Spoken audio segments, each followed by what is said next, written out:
Hey guys, this is Ryan, and this is my week 2 video, Interactions with Cisgender Men, which I have zero experience with, pretty much. Like I stated in the last video, I am straight identified, so I date women, I have sex with women, my best friends are all women, I work with women, and I was raised as a female. So, um, my scope of experience with cisgender guys is pretty limited, but I will share some of my experiences with you guys, and hopefully someone can relate. One, my grandfather is cisgender male, and he's very close with me. He raised me basically with my grandmother, and he was like a great father figure to me. We played sports together, he went to my school functions, he obviously knows about my transition, and he accepts me as being male now. But he doesn't, I don't think he imposes those same traditional male values and gender expectations on me to be interested in certain things. Pardon me, I have to plug in my computer real quick.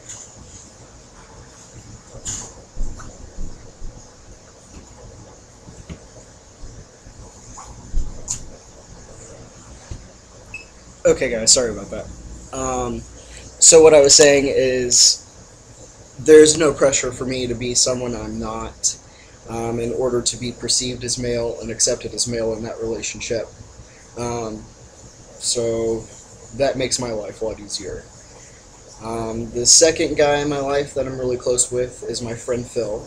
He is straight identified and cisgender, but he also, he knew me pre-transition and now.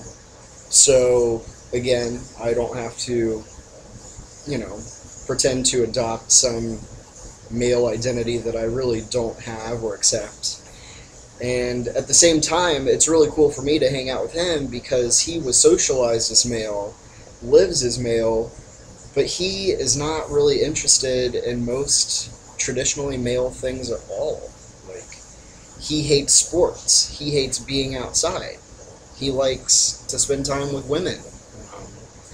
So that for me is really refreshing, like sometimes we will just sit together and be like, I don't really get it, And it's nice to be able to bond over not understanding some traditionally male guys and male attitudes. The third guy in my life is also cisgender, and that's someone that I work with. But again, he knew me pre-transition and now. And I think my transition was a little weird for him at first. But now, he accepts me, and we do, I don't know, male bonding things together, I guess. But at the same time, he's an older guy, he's like 50 years old. So there's so much less pressure on me in the friendships I do have with men, just because we're not in the same age group. And they also knew me before I, lived as Ryan. So there's so much less pressure on me. And with that said, I know that I had classes with cisgender guys, and I was like really awkward. I never talked to them, really, because I had nothing to talk about, like I never felt comfortable enough to get close to a cisgender guy long enough to divulge anything about my past. And while I don't really identify as trans, I identify as man or male. In my relationships, I do like to be open with people. That's just something that I feel, But I was never able to just strike up a friendship with a guy in college or something who was like really masculine or whatever. It just never happened. I'm also beginning to realize that I have no cisgender gay friends either.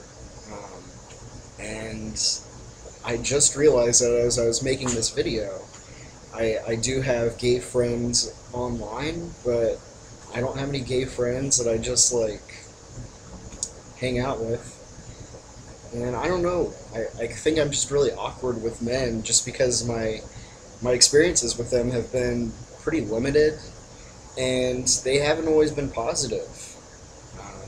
I identified as a lesbian for a really long time, and cisgender guys were like really awful to me a lot of the time, you know? Like they mocked me, they made fun of me.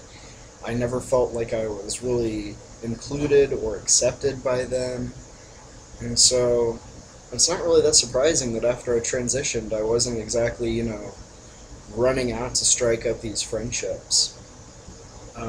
So I guess really the only advice that I have on this topic is if you really do want to be friends with a cisgender guy, gay, straight, or whatever, you know, just find someone that you can be yourself with and kind of hang out with and just be yourself with. You don't need the pressure of trying to be something you're not while you're also under all this pressure to get to know someone and try to make a connection, because that can already be extremely stressful and time consuming. So I guess that's really all I have to say on this topic.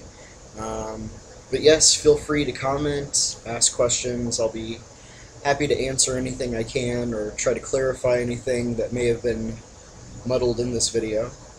And I'm really looking forward to seeing what the other guys have to say on this topic. So I will see you next week. Bye.